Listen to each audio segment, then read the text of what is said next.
Praise the lord. ఆదికాండము 8వ అధ్యాయము.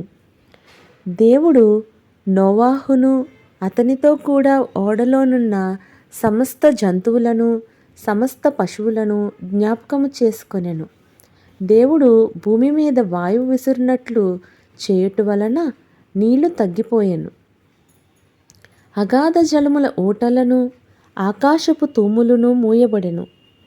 ఆకాశము నుండి కురిచున్న ప్రచండ వర్షము నిలిచిపోయెను.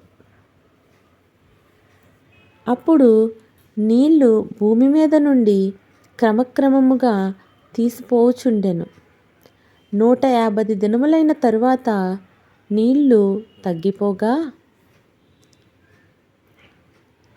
7వ నెల 17వ దినమున ఓడ అరారాతు కొండల మీద నిలిచెను.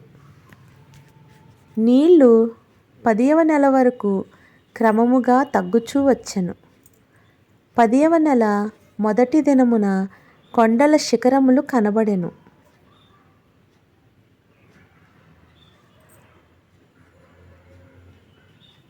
నలుబది దినములైన తరువాత నోవాహు తాను చేసిన ఓడ కిటికీ తీసి ఒక కాకిని వెలుపలికి పోవిడిచెను. అది బయటికి వెళ్ళి భూమి మీద నుండి నీళ్లు ఇంకిపోవు వరకు ఇటూ అటూ తిరుగుచుండెను. మరియు నీళ్లు నేల మీద నుండి తగ్గినవో లేదో చూచుటకు అతడు తన యొద్ద నుండి నల్ల పావురమొకటి వెలుపలికి పోవిడిచెను. నీళ్లు భూమి అంతటి మీద ఉన్నందున తన అరకాలు నిలుపుటకు దానికి స్థలము దొరకలేదు గనుక ఓడలోనున్న అతని యొద్దకు తిరిగి వచ్చెను. అప్పుడతడు చెయ్యి చాపి దాని పట్టుకొని ఓడలోనికి తీసుకొనెను.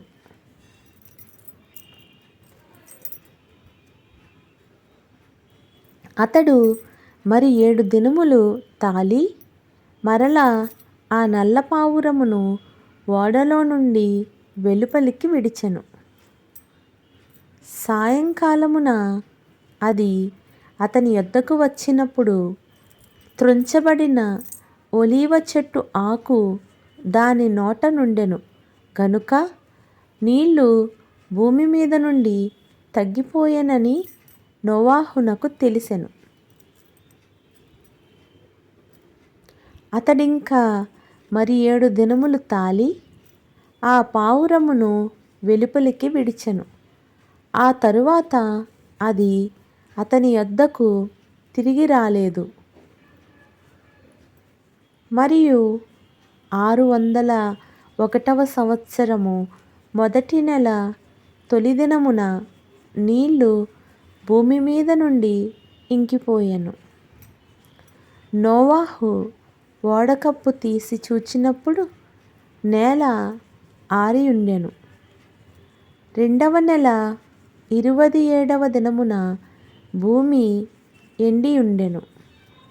అప్పుడు దేవుడు, నీవును నీతో కూడా నీ భార్యయు నీ కుమారులను నీ కోడండ్రును ఓడలో నుండి బయటికి రండి.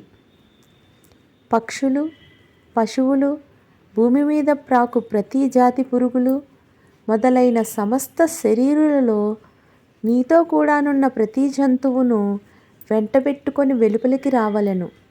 అవి భూమి మీద బహుగా విస్తరించి భూమి మీద ఫలించి అభివృద్ధి పొందవలెనని నోవాహుతో చెప్పెను.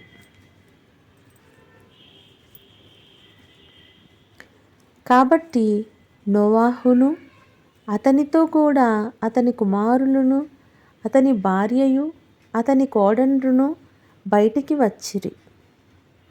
ప్రతి జంతువును ప్రాకు ప్రతి పురుగును ప్రతి పిట్టయు భూమి మీద సంచరించుచున్నవన్నీయు వాటి వాటి జాతుల చొప్పున ఆ ఓడలో నుండి బయటికి వచ్చెను.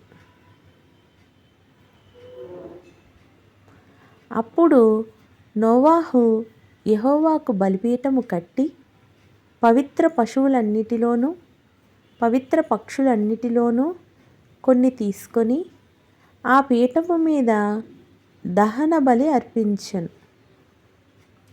అప్పుడు యెహోవా ఇంపైన సువాసన ఆఘ్రానించి, ఇక మీదట నరులను బట్టి భూమిని మరల శపించెను.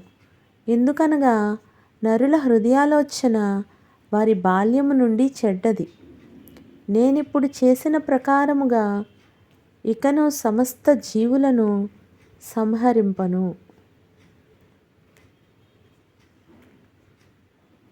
భూమి నిలిచియున్నంత వరకు వెదకాలమును, కోతకాలమును, శీతోష్ణములను, వేసవి శీతాకాలములను, రాత్రింబగళ్ళును ఉండక మానవని తన హృదయములో అనుకొనెను.